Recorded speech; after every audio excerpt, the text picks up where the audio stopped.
Oh wait, you guys are sideways. That's better. Oh, good morning.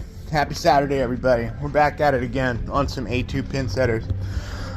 The note we have, we're going to start with 31, stopping at 90 degrees. Oh, it went too far.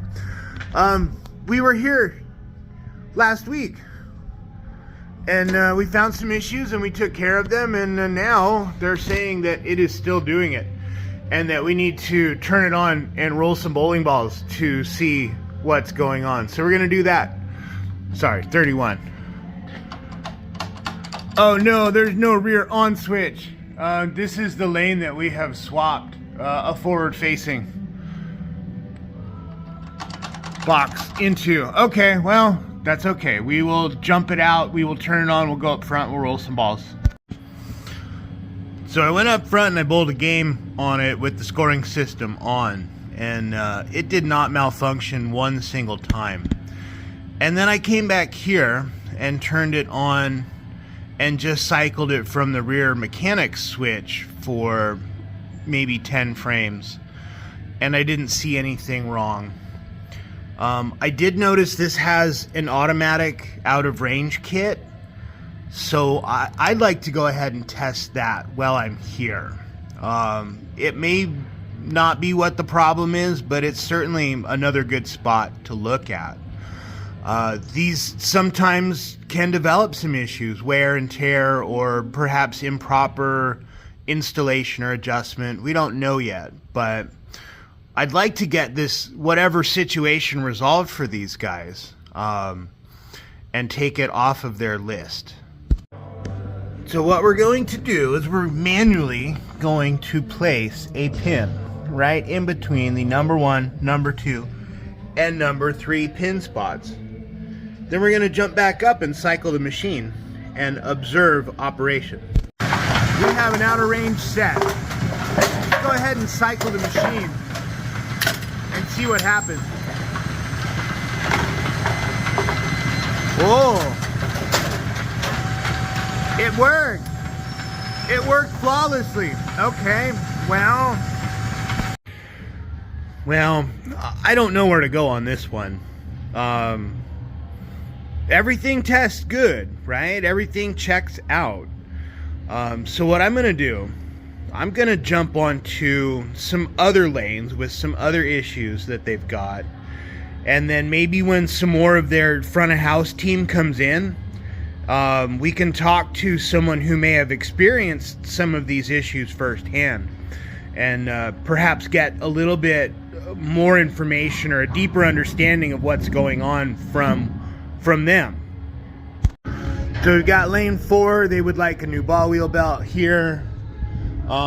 6, something about lever not working, but I wasn't really sure because there's a lot of levers on this machine.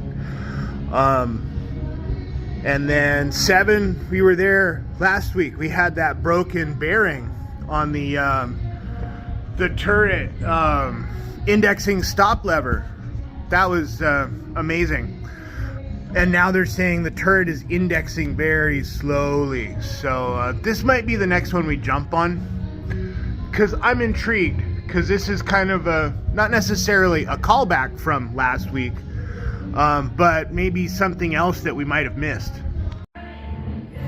So let's turn the circuit breaker on and see what we can see here.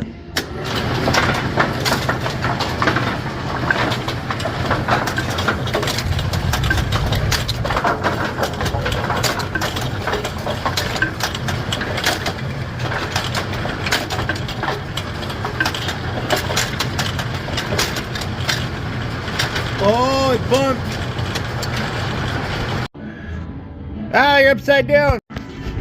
I wonder how that happened.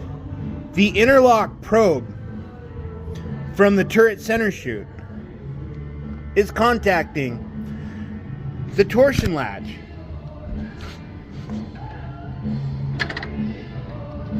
It has become bent down. We need to bend it back up.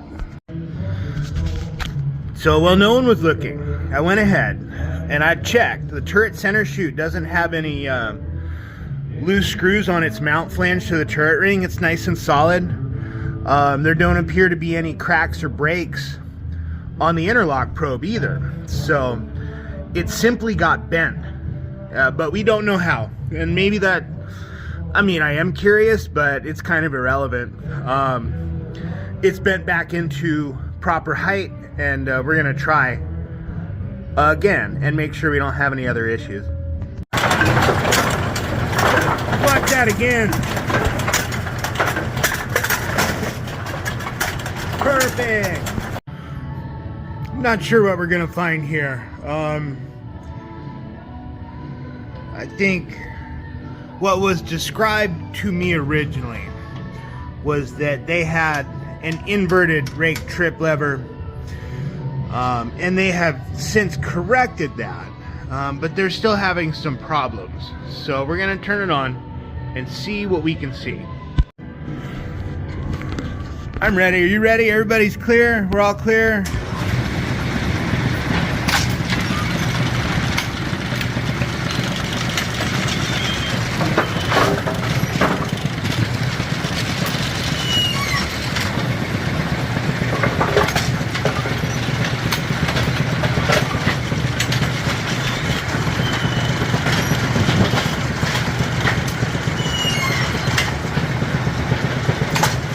Definitely short on pins.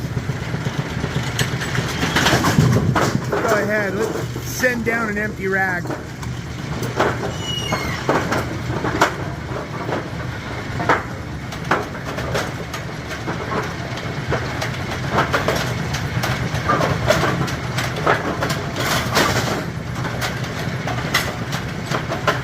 Well, that looked good so far.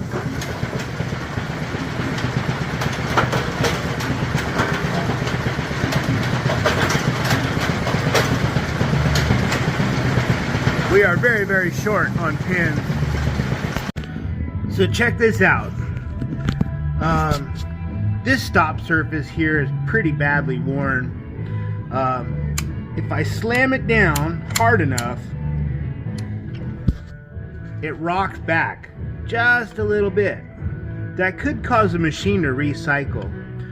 What I'd like to try to do first, we'll grab a file and we will kind of recontour or resurface this stopping surface for the bearing. If we can't do that, then we will pull our cycle linkage and replace that worn part.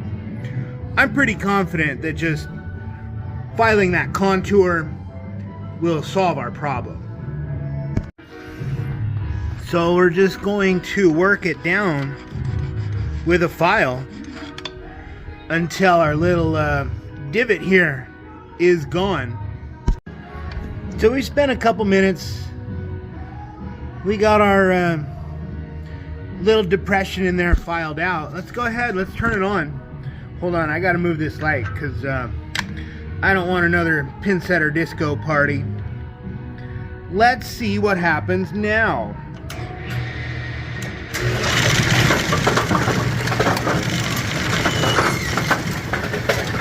That looks pretty good. Let's watch it one more time.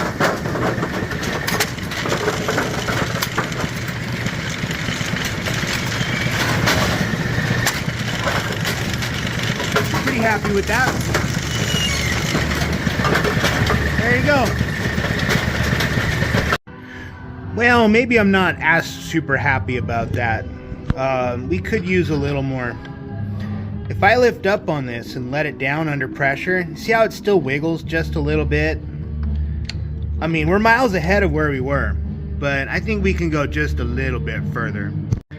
That's a whole lot better. If I lift up on the lever and let it come down under tension, she doesn't move one single bit. And it's still easy to trip. There you go. I think we're good here.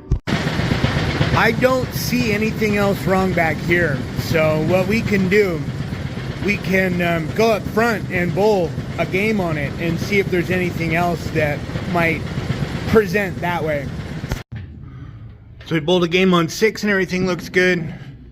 Bowled a game on 7, everything looks good. I'm gonna do a ball wheel belt here on 4. We're not going to film that again. I've done a few of them already, so kind of irrelevant and pointless to keep repeating myself. There you go. New ball wheel belt. Old one's going in the garbage can. Cycled the machine a couple of times, and nothing else is jumping out at me. You may have noticed that this pit is a little bit noisy.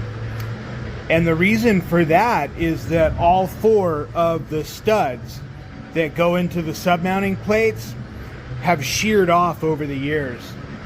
So it's kind of just flapping around willy-nilly, loosey-goosey in there.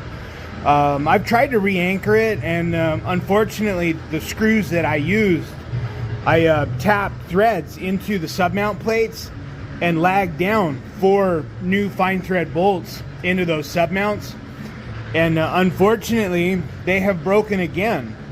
So I'm not really sure how to fix this without pulling the elevator off and replacing the sub-mount plates under the pit. So I think we've kind of compromised and realized that this is just going to be a little bit noisy.